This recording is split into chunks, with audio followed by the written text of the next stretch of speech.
Bonjour à tous. Suite aux mesures de confinement prises par le gouvernement, le département technique de la CFF s'est mobilisé pour vous proposer différentes possibilités de formation.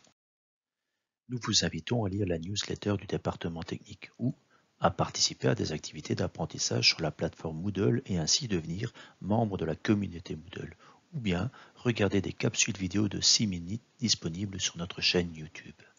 Pour cette première session, nous vous présentons une capsule vidéo qui résume les différentes étapes du développement d'un potentiel sportif, de l'identification à la transformation en talent. Cette présentation est le résultat d'un projet spécial du ministre des Sports pour la formation des cadres spécialisés dans la détection de jeunes talents. Une plateforme de réflexion a rassemblé 7 fédérations sportives, dont la CFF. Plusieurs actions ont été menées en 2018-2019. Des réunions en Belgique et à l'étranger, l'organisation de 2 colloques de la communauté des entraîneurs francophones de football, l'organisation d'un workshop animé par le professeur Georges Cazorla en présence des clubs élites mais aussi amateurs. Dans le cadre de cette capsule vidéo, nous vous présentons la synthèse de nos réflexions.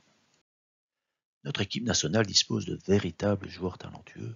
Tous sont unanimes pour dire que le talent est la finalité d'un processus qui se construit tout au long d'une carrière. En effet, dès leur plus jeune âge, les Hazard, Courtois, De Bruyne ou Witsel disposaient d'un certain don naturel, d'un potentiel sportif qui demandait qu'à se développer. Mais tous sont passés par plusieurs étapes de la formation à la transformation, puis à la formation en talent. Les joueurs talentueux ont bénéficié d'un dispositif d'accompagnement optimal. À l'image de Courtois et Hazard, ils sont issus de parents anciens sportifs ou ont grandi dans un climat familial qui a joué un rôle déterminant dans leur développement.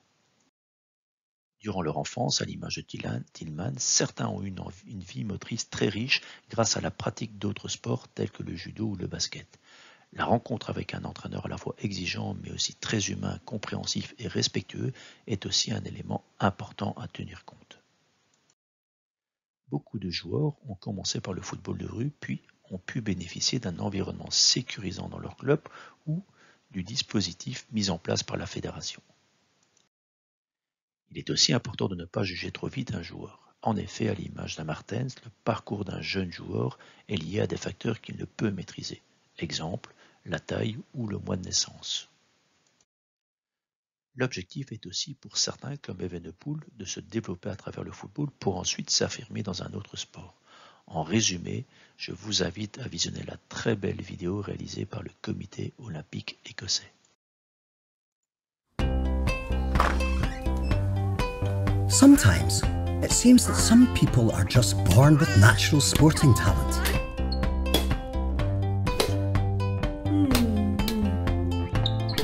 They're so much better than everyone else when they're young. Everyone thinks they're going to be a star. But lots of people who were really good when they were young never make it in sport. While some who weren't so good go on to be amazing athletes.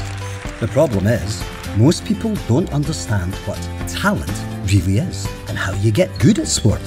The first step in becoming a top athlete is choosing a sport that you enjoy and suits you.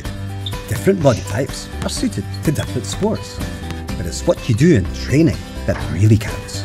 Try different sports to find the one that you love. And remember that everyone develops at different rates, so how good you are at the moment is not all that important.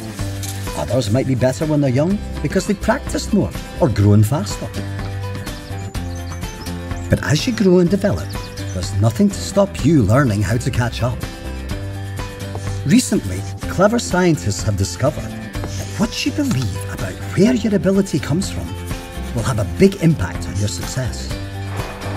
Top athletes believe their ability comes from working hard rather than being born lucky. Oi, we're closing. That's why they choose to continually challenge themselves, instead of only working on what they're already good at. If they can't do something, they don't feel they'll never be able to do it. They understand they just can't do it yet. They listen to feedback and use it to improve, even if they don't like it. These are all behaviours you can learn and develop as you train. just like the best athletes have done. So, being successful in sport is more of a choice than you might have first thought. How far you go is up to you. Si vous souhaitez avoir les supports, vous devez vous rendre sur le site de la CFF. Cliquez Club en haut à droite, puis Support pédagogique. Vous pourrez aussi revoir le témoignage du sélectionneur national, M. Roberto Martinez. Vous pouvez réagir ou poser vos questions via l'adresse email formationdescadres@acff.be. Nous vous remercions pour votre attention.